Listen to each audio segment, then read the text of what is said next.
हार के डर से बौखलाई टीएमसी का भवानीपुर स्ट्रांग रूम के बाहर हाई वोल्टेज ड्रामा। मतगणना से पहले ईवीएम स्ट्रांग रूम के अंदर घुसी ममता बनर्जी। ममता बनर्जी की धमकी, कहा किसी को ईवीएम लूटने नहीं देंगे। अगर ऐसा ईवीएम मशीन को लूट करने के लिए, अगर काउंटिंग लूट करने के लिए कोई कोशिश करे तो हम जिंदगी मत एक करके हम लड़ेंगे। और हम सब कैंडिडेट, सब चीफ इलेक्शन एजेंट को, जितना भी पार्टी है, सबको बोलते हैं आपका हक है, आप देखभाल कीजिए। पश्चिम बंगाल में मतगणना से पहले सियासी घमासान चरम पर है। इस बीच कोलकाता के भवानीपुर से मूसलाधार आधी रात को बारिश के बीच जिस तरीके से तस्वीरें सामने आई है, उसने एक बार फिर से ये जाहिर कर दिया है कि टीएमसी के अंदर किस कदर डर का और हार का खौफ है कि वो अब सीधे तौर पर हाई वोल्टेज ड्रामे पर उतर आई है। सीधे तौर पर टीएमसी की ओर से एक वीडियो जारी किया गया जहां पर उन्होंने आरोप लगाया कि कैसे स्ट्रांग रूम के अंदर ईवीएम से छेड़छाड़ की जा रही है। हालांकि जिस तरीके से यह आरोप टीएमसी की ओर से लगाया गया, उसके बाद यह पूरा का पूरा हाई वोल्टेज ड्रामा शुरू होता है, जहां पर टीएमसी के नेताओं समेत ममता बनर्जी पहुंच जाती है और आरोप तो ये तक लग रहे हैं कि ममता बनर्जी जो है वो ईवीएम स्ट्रांग रूम के अंदर भी घुसी थी। बता दें कि पश्चिम बंगाल में मतगणना से पहले सियासी घमासान चरम पर है। एग्जिट पोल के नतीजे सामने आने के बाद सीधे तौर पर टीएमसी की धड़कनें और टेंशन बढ़ी हुई है। इस बीच स्ट्रांग रूम सियासी जंग का नया अखाड़ा बनता नजर आ रहा है। स्ट्रांग रूम में छेड़छाड़ के आरोप में बंगाल में आधी रात बवाल देखने को मिला। मुख्यमंत्री ममता बनर्जी खुद भवानीपुर के ईवीएम स्ट्रांग रूम पहुंच गई, जहां वे तकरीबन 4 घंटे तक डटी रही। ऐसे में ममता बनर्जी ने सीधे तौर पर यह धमकी दी कि किसी को भी ईवीएम लूटने नहीं देंगे, ईवीएम से छेड़छाड़ करने नहीं देंगे। वहीं दूसरी ओर आपको बता दें कि शुवेंदु अधिकारी के वकील सूर्यनील का बड़ा बयान सामने आया, जहां पर उन्होंने ममता बनर्जी पर यह आरोप लगाया कि ममता बनर्जी स्ट्रांग रूम के अंदर गई हैं। आपको बता दें कि शुवेंदु अधिकारी के वकील सूर्यनील ने कहा कि कोई उम्मीदवार डीसी आरसी कार्यालय के अंदर इतनी देर तक क्यों मौजूद है। ममता बनर्जी की वहां मौजूदगी सीधे तौर पर असंवैधानिक है। इस बीच ममता बनर्जी का बयान भी सामने आया, जहां पर ममता बनर्जी ने दावा किया कि उनकी पार्टी को कई हिस्सों में ईवीएम से छेड़छाड़ की रिपोर्ट मिली है। उन्होंने कहा कि यहाँ ईवीएम के लिए एक सुरक्षित कक्ष है। हमने पाया कि कई जगहों पर इसमें हेरफेर हो रही है। जब मैंने टीवी पर सीसीटीवी फुटेज देखा तो मैंने सोचा कि मुझे जाकर के देखना चाहिए। शुरू में केंद्रीय बलों ने मुझे अंदर नहीं जाने दिया, लेकिन हमारे चुनाव नियमों के मुताबिक किसी भी पार्टी के उम्मीदवार और चुनाव प्रतिनिधि को सील बंद कक्ष तक जाने की अनुमति है। उन्होंने आरोप लगाया कि टीएमसी को चुनाव आयोग के पक्षपातपूर्ण रवैये का सामना करना पड़ रहा है। उन्होंने कहा कि हमारे एजेंट को गिरफ्तार कर लिया गया है, बहुत अधिक एक तरफापन हुआ है। इसके बावजूद अगर कोई ईवीएम मशीन चुराने की कोशिश करता है, अगर कोई मतगणना में धांधली करने की कोशिश करता है, तो हम जान की बाजी लगा करके लड़ेंगे। अब सुनिए क्या कुछ ममता बनर्जी ने धमकाते हुए कहा।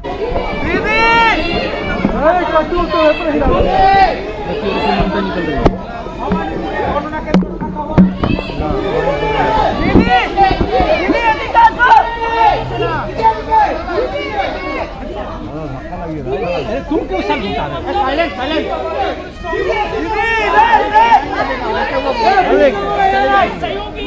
अरे जय, तुम सर क्यों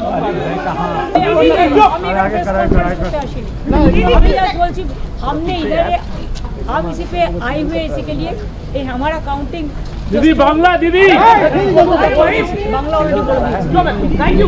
हमारा जो ईवीएम मशीन है इधर में स्टोर रूम है, तो आप लोगों को जानकारी है कि नेताजी इंडोर में सीसीटीवी जो हम पाए गए और बहुत सारे जगह में कि उधर में मैनिपुलेशन हो रहा है और बाहर का आदमी आके वो खुल रहा है, देख रहा है, पोस्टर डालब को इधर उधर कर रहा है। चुप दादा चुप। वो देखने के बाद मैंने जब सीसीटीवी देखा टीवी में, तो मैंने सोचा मैं भी उधर देख के आऊँ। तो पहले तो सेंट्रल फोर्सेस मेरे को एंटर ही करने नहीं देते थे। उसका बाद पूछा किसी से, बोला नहीं हमको जाने का हक है, बिकॉज वो लोग पहले किसी को अंदर में ही जाने नहीं देते।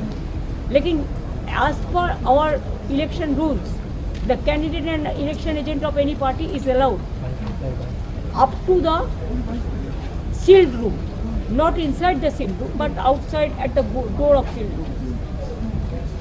तो पहले तो ये लोग मेरे को घुसने ही नहीं देते थे, उसके बाद उसको फ़ोन किया, बट आरो किसी से परमिशन लेके आरो मेरे को घुसने दिया। और जो उन्होंने इतना टाइम तक थे भी, उन्होंने भी सब देखभाल करके हम वॉशरूम भी करने बोला। जो एजेंट लोग पूरा 24 घंटा रहेगा, देखो तो ह्यूमन बीइंग है ना, वो लोगों के लिए चार वॉशरूम बनाने बोला।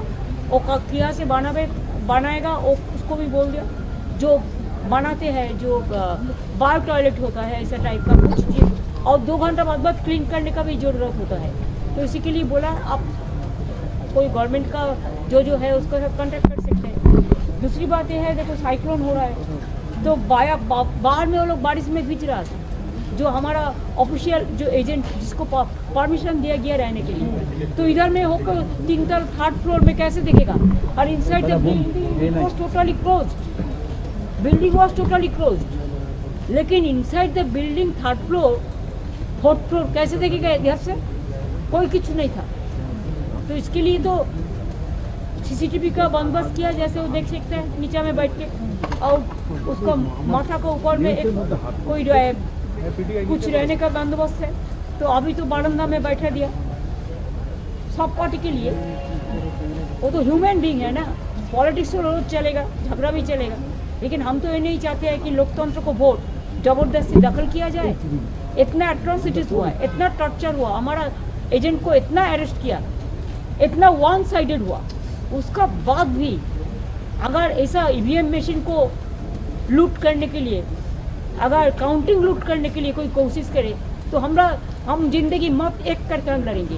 और हम सब कैंडिडेट, सब चीफ इलेक्शन एजेंट को, जितना भी पार्टी है, सबको बोलते हैं आपका हक है, आप देखभाल कीजिए, but don't quarrel, this is not the place for quarrel. Counting का डेट में होता है, एक साइड और एक पार्टी रहता है और एक साइड एक पार्टी रहता है, और लोकतंत्र में चलता है, प्रेस भी एक साइड में रहते हैं, लेकिन ये तो ठीक नहीं है। हम आने से तुम स्लोगन शाउटिंग करेंगे, तो हम बोल रहे तो वो तो गुजरात से आया स्लोगन शाउटिंग करने के लिए, इधर का लोकल गुजराती नहीं है जो फेसबुक में लाइव कर रहा था। मैंने देखा, मेरे को पास भेजा प्रेस। लेकिन आप बोलो हमारा तो एरिया है, हम 1 सेकंड में बोलेगा तो कॉलिंग लेन से हम 10,000 लेके इधर में खड़ा कर देंगे। हमको बाहर से ले आने का जरूरत नहीं है।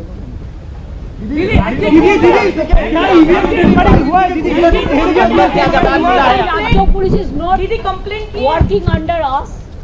जब से इलेक्शन डिक्लेयर हुआ है, they said they are under the election commission, and this super power, some super power is working and pressurizing them. And every day they are calling through video or the meeting or the WhatsApp, और उसको चमक देता है, उसको चमकाता है कि आप लोग को पेंडिंग कर, आपको केस लगा देगा, आपको सस्पेंड कर देगा, कुछ नहीं कर पाएंगे। Observer is only there, they don't have any role to play about that. ये भी बोला कोर्ट बोला है तुम्हें अरेस्ट नहीं करोगे, लेकिन उसका बाद में भी बोलता है कोर्ट का ऑर्डर हम नहीं मारेंगे। अरे ऑब्जर्वर तो 2 दिन बाद निकल जाएंगे, लेकिन जो लोग करते हैं उसका ऊपर तो केस चलेगा ना। हालांकि इस दौरान ममता बनर्जी ने सभी नागरिकों से शांति और सद्भाव बनाए रखने की अपील की और अपनी जीत को लेकर के भी आश्वस्त नजर आई। बता दें कि विवाद ये तब शुरू हुआ जब तृणमूल कांग्रेस ने गुरुवार यानी कि 30 अप्रैल की शाम नेताजी इंडोर स्टेडियम के बाहर प्रदर्शन किया। टीएमसी ने आरोप लगाया कि बीजेपी कार्यकर्ता निर्वाचन आयोग के कुछ अधिकारियों के साथ मिलकर के मतपेटियों को गैर कानूनी तरीके से खोल रहे हैं। टीएमसी के एक राज्यसभा सदस्य ने सीसीटीवी फुटेज भी जारी किया। टीएमसी प्रत्याशी कुणाल घोष और मंत्री शशि पांचा ने स्ट्रांग रूम के बाहरी संदिग्ध लोगों के रूप में घूमने का आरोप लगाते हुए खुदीराम अनुशीलन केंद्र के गेट पर धरना शुरू कर दिया। बवाल तब और भी ज्यादा बढ़ गया जब बीजेपी प्रत्याशी तपस रॉय और संतोष पाठक भी वहां पहुंच गए। इस दौरान दोनों पक्षों के बीच तीखी नोकझोंक देखने को मिले। पुलिस बीजेपी का दलाल है,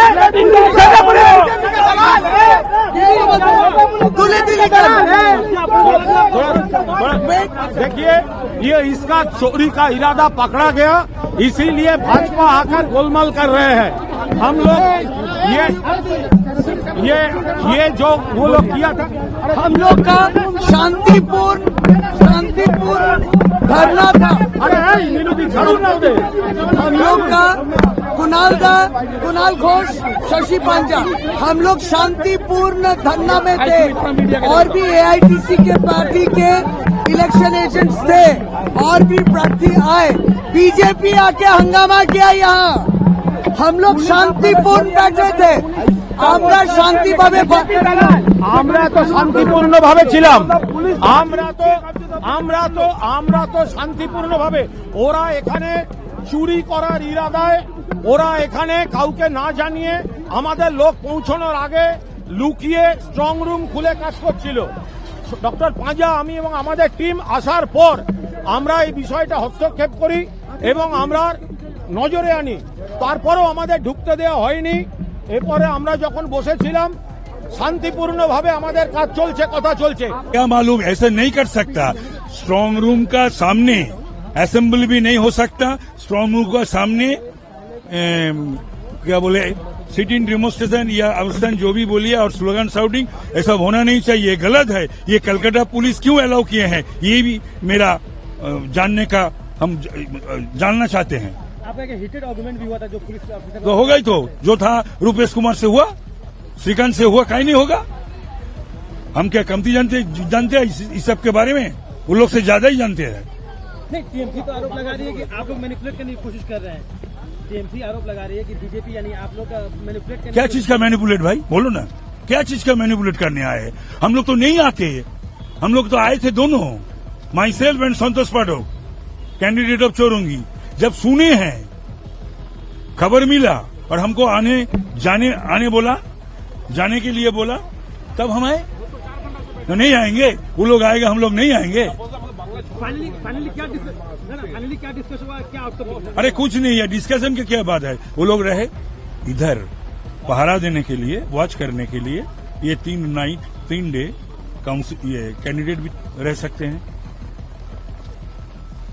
एजेंट भी रह सकते हैं, इलेक्शन एजेंट और ऑथोराइज बाई कैंडिडेट और इलेक्शन एजेंट, कोई भी रह सकता है, कोई भी उम्मीदवार के, कोई भी पार्टी के। इस बीच मुख्यमंत्री ममता बनर्जी रात के समय में अपनी सीट भवानीपुर के सखावत मेमोरियल स्कूल में बने स्ट्रांग रूम में अपने चुनाव एजेंट के साथ पहुंची। वे करीब 4 घंटे तक वहां रही। मुख्यमंत्री करीब रात 12 बजे बाहर आई। हालांकि चुनाव आयोग के अधिकारियों ने टीएमसी के आरोपों को खारिज कर दिया है। उन्होंने कहा कि मुख्य स्ट्रांग रूम सुरक्षित रूप से बंद है और मतपत्रों को अलग करने का काम स्ट्रांग रूम के गलियारों में हो रहा है। चुनाव आयोग ईमेल और पत्र साझा किए गए हैं, जिसमें 30 अप्रैल को शाम 4 बजे होने वाली इस प्रक्रिया के बारे में सभी प्रत्याशियों को और एजेंटों को 29 अप्रैल को ही सूचित कर दिया गया था। यानी कि ये चुनाव आयोग की ओर से प्रक्रिया है जो कि की जाती है और इसकी डिटेल जो है वो ऑलरेडी प्रत्याशियों को भेज दी गई थी। इसके बावजूद टीएमसी ने अपनी हार देखते हुए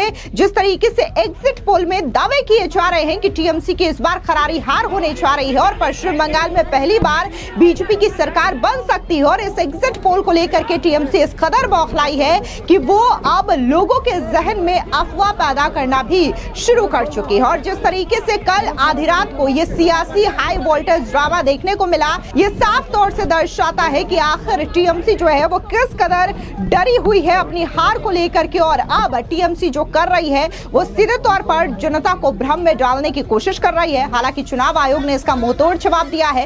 इसके अलावा ये टीएमसी की ओर से जिस तरीके की हरकतें की गई हैं उसको लेकर के भी सवाल उठ रहे हैं। साथ ही शुभेंदु अधिकारी के वकील ने जिस तरीके से सवाल उठाया कि आखिर ममता बनर्जी वहां अंदर क्यों गई हैं, ये किसी को भी शोभा नहीं देता और ये उनका हक भी नहीं बनता, ये पूरी तरीके से असंवैधानिक है। फिलहाल इस पूरी खबर को लेकर के आपकी क्या राय है, कमेंट सेक्शन में जरूर बताएं। धन्यवाद।